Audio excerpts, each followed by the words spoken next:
আসসালামু আলাইকুম সুপ্রিয় অষ্টম শ্রেণীর গণিত প্রিয় শিক্ষার্থীরা, তোমাদের সামনের যে ষান্মাসিক সামষ্টিক মূল্যায়ন হতে যাচ্ছে, এই মূল্যায়নে একটি নমুনা প্রশ্ন এখানে উপস্থাপিত হতে যাচ্ছে। প্রিয় বন্ধুরা, আজ প্রশ্নটি পড়ে আসি। ধরো তোমার শ্রেণীকক্ষের দৈর্ঘ্য √7x মিটার। এখানে এক্স হলো 5 থেকে 50 পর্যন্ত, 5 থেকে 50 পর্যন্ত মৌলিক সংখ্যাগুলির যে কোনো একটি। এখন প্রশ্ন হলো, মৌলিক সংখ্যাগুলি লিখো। যে কোনো একটিকে এক্সে ধরে এবং প্রস্থ দৈর্ঘ্যের হাফ গুণ ধরে শ্রেণীকক্ষের পরিসীমা বের করো। খ নাম্বার, প্রাপ্ত ফলাফলগুলি ব্যবহার করে তোমার শ্রেণীকক্ষের ক্ষেত্রফল বের করো, অথবা শ্রেণীকক্ষটির 5 গুণ ক্ষেত্রফল বিশিষ্ট বর্গের কর্ণের দৈর্ঘ্য বের করো এবং পরিশেষে যে সংখ্যা রেখায় √7 অবস্থান ব্যাখ্যা করো। প্রিয় বন্ধুরা, খুব অল্প সময়ের মধ্যে আমরা প্রশ্নগুলির অ্যান্সার করব। আমাদের সঙ্গে থাকবে। প্রথম কথাটি ক নাম্বার দিয়ে শুরু করি। মৌলিক সংখ্যাগুলি লিখো, অর্থাৎ 5 থেকে 50 পর্যন্ত মৌলিক সংখ্যাগুলো হলো 5 থেকে 50 পর্যন্ত মৌলিক সংখ্যাগুলি। তোমরা সবাই জানো সবচেয়ে ছোট মৌলিক সংখ্যা 2, তারপর হলো 2 তো দেব না 5 থেকে, তাহলে 2 বাদে। আচ্ছা, 5 থেকে শুরু করি। 5, 7, 11, 13, তারপরে 17, 19, 23, তারপরে আছে কত, 26, 27, 28, 29, 31, 37, 41, 50 পর্যন্ত না, 43, 45, 46, 47, 47 একটা। এইগুলো হলো আমাদের মৌলিক সংখ্যা। তোমরা জানো মৌলিক সংখ্যাগুলো হলো সেই সংখ্যা যা অন্য সংখ্যা দিয়ে, অন্য কোনো পূর্ণ সংখ্যা দিয়ে নিঃশেষে বিভাজ্য নয়। আচ্ছা, 1 থেকে বড় সংখ্যাগুলি যেগুলি বিভাজ্য নয় সেগুলো মৌলিক সংখ্যা। আমরা এখন কি করব, যে কোনো একটিকে এক্স ধরে প্রস্থ দৈর্ঘ্যের হাফ গুণ হলে শ্রেণীকক্ষের পরিসীমা কত। তো আমরা ধরলাম এই যে 11, ধরি এক্স এর সমান 11। যে কোনো একটি সংখ্যা, এদের মধ্য থেকে যে কোনো একটি সংখ্যাকে এক্স ধরবো। আমরা মনে করলাম এক্স সমান 11, তাহলে দৈর্ঘ্য কত? অতএব দৈর্ঘ্য হবে √7 × 11, অর্থাৎ 11√7। একইভাবে প্রস্থ হবে কত? দৈর্ঘ্যের হাফ গুণ, অর্থাৎ হাফ অফ 11√7 এটা। তাহলে পরিসীমাটা কত? আমরা জানি পরিসীমা সমান 2 × দৈর্ঘ্য যোগ প্রস্থ। মান বসায় দাও। 2 × দৈর্ঘ্য কত? 11√7 প্লাস প্রস্থ হলো হাফ 11 × √7। তো এটিকে লেখা যায় কত? 22√7 প্লাস 2 কাটাকাটি 11√7, তার মানে কি 33√7 এত মিটার। আমাদের বের হয়ে গেল প্রথম প্রশ্নের উত্তর, পরিসীমা এত মিটার। আমরা এই পর্যায়ে দেখে আসবো প্রাপ্ত ফলাফলগুলি ব্যবহার করে তোমার শ্রেণীকক্ষের ক্ষেত্রফল বের করো। তো খ নম্বর প্রশ্নের উত্তরে আমরা লিখব কি, ক থেকে পাই দৈর্ঘ্য 11√7 এবং প্রস্থ হাফ অফ 11√7 মিটার। তাহলে ক্ষেত্রফল কত? আমরা জানি ক্ষেত্রফল সমান দৈর্ঘ্য ইন্টু প্রস্থ, তার মানে কত, এই 11√7 ইন্টু 11√7 ভাগ 2 দৈর্ঘ্য গুণ প্রস্থ। এটি মানে কি 11 121 গুণ √7 7 ভাগ 2, এটি 7 একে 7 আর 84 ভাগ 2 দিয়ে ভাগ করো, 423.5 বর্গমিটার। মিটার গুণ মিটার বর্গমিটার। খ এর অ্যান্সার হয়ে গেল, শ্রেণীকক্ষের ক্ষেত্রফল হয়ে গেছে। এখন আমরা দেখি গ নাম্বার, শ্রেণীকক্ষটির 5 গুণ ক্ষেত্রফল বিশিষ্ট বর্গের কর্ণের দৈর্ঘ্য বের করতে হবে। খ হতে পাই শ্রেণীকক্ষটির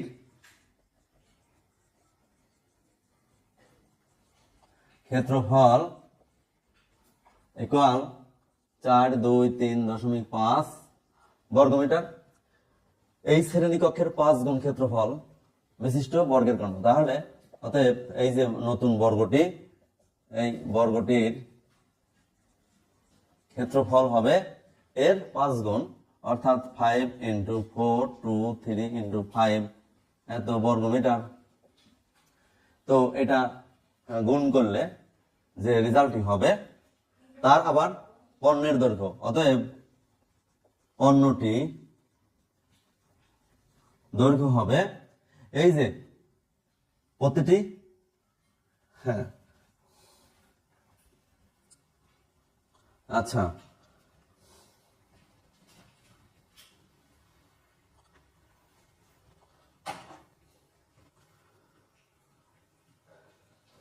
পাঁচ 5 25, 5 3 15 16 17, 5 10 11, 4 5 20 21।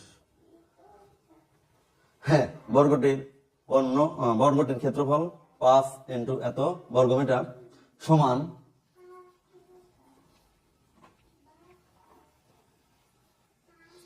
গুণ করলে যেটি হয় 5 5 25 হাতে 2 3 5 15 16 17, 5 10 11, 4 5 20 21।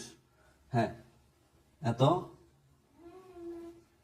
বর্গমিটার।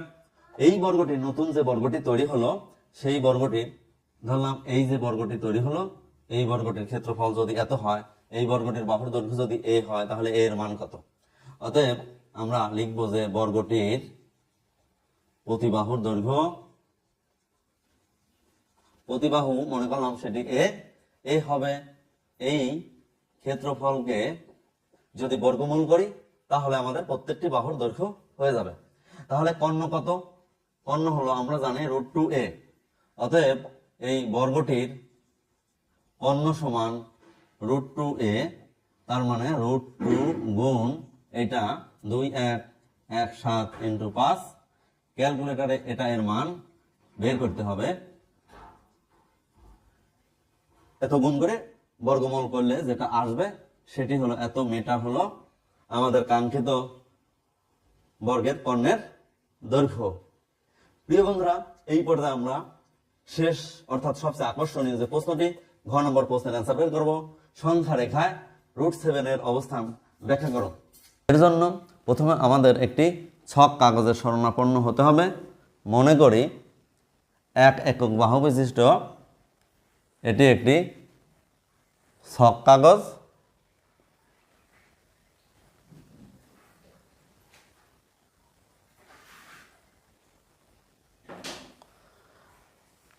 প্রিয় বন্ধুরা, এখন আমরা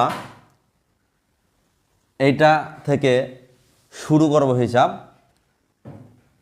ধরো এদিকে 1 2 আর এটা 1, তো 1 2 আর 1, তাহলে এই দৈর্ঘ্যটি দাঁড়ায়, এই দৈর্ঘ্যটি দাঁড়ায় কত? যে মনে করলাম এ বি সি, এই বাহুর বিসি সমান 2 একক এবং এবি সমান 1 একক। তাহলে অবশ্যই এসি মানে হলো root over BC square plus AB square. BC এর মান হলো 2 স্কোয়ার প্লাস এটা হলো 1 স্কোয়ার, 2 × 4 + 1 5 অর্থাৎ রুট ওভার 5। হ্যাঁ, আমরা এসি এর মান পেয়েছি রুট ওভার 5। আচ্ছা, আমরা রুট 5 পেয়ে গেছি। এই বিন্দু থেকে আমরা আরেকটি লম্ব অঙ্কন করব। তাহলে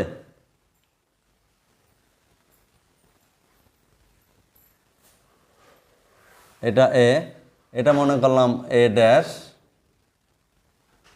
এটা বি ড্যাশ। তাহলে এ ড্যাশ এবং সি এইটার দৈর্ঘ্য কত? এখন এ ড্যাশ সি মানে হলো এই যে B dash C square plus A dash B dash square এর উপর রুট। তার মানে এইটুকের মান আমরা পেয়েছি বি ড্যাশ সি, এটাই তো রুট 5 ছিল। রুট 5 স্কোয়ার প্লাস এটা হলো 1 স্কোয়ার এর উপর রুট। তার মানে কত? 5 + 1, তার মানে রুট 6। আমরা অলরেডি যেটি পেলাম এ ড্যাশ সি মানে হলো রুট 6। প্রিয় বন্ধুরা, আমরা রুট 6 এর অবস্থানটা কোথায় সংখ্যা রেখায় দেখে আসি। এই যে রুট 6, তার মানে এইটা হলো রুট 6। এখন এই প্রান্তবিন্দু থেকে এটার উপর আরেকটা লম্ব অঙ্কন করি। এই ক্ষেত্রে এটা মনে করলাম B2, আর এইটা পিথাগোরাসের সূত্র অনুযায়ী ধরো এ ডবল ড্যাশ B2, এখানে এ ডবল ড্যাশ সি মানে কি এইটুক স্কোয়ার যোগ এইটুক স্কোয়ার, অর্থাৎ B2 সি স্কোয়ার প্লাস এ B2 স্কোয়ার, মানে এই বাহু স্কোয়ার যোগ এই বাহু স্কোয়ার। এখন এইটা এর মান কত? রুট 6 স্কোয়ার প্লাস 1 স্কোয়ার, তার মানে 6, এই যে 6 + 1 এর উপরে এত, অর্থাৎ রুট 7। অর্থাৎ এই যে এ ড্যাশ ড্যাশ সি এটাই হলো রুট 7। এটি সংখ্যা রেখায় কোথায় আসবে তা আমরা দেখে আসি। এই যে এ ড্যাশ সি, হ্যাঁ, এই পর্যন্ত এই টোটাল সংখ্যাটির দৈর্ঘ্য হলো রুট ওভার 7। প্রিয় বন্ধুরা, রুট 7 এর অবস্থান আমরা অলরেডি দেখালাম। তো ধন্যবাদ, দেখা হবে পরবর্তীতে কোনো এক সময়। আসসালামু আলাইকুম।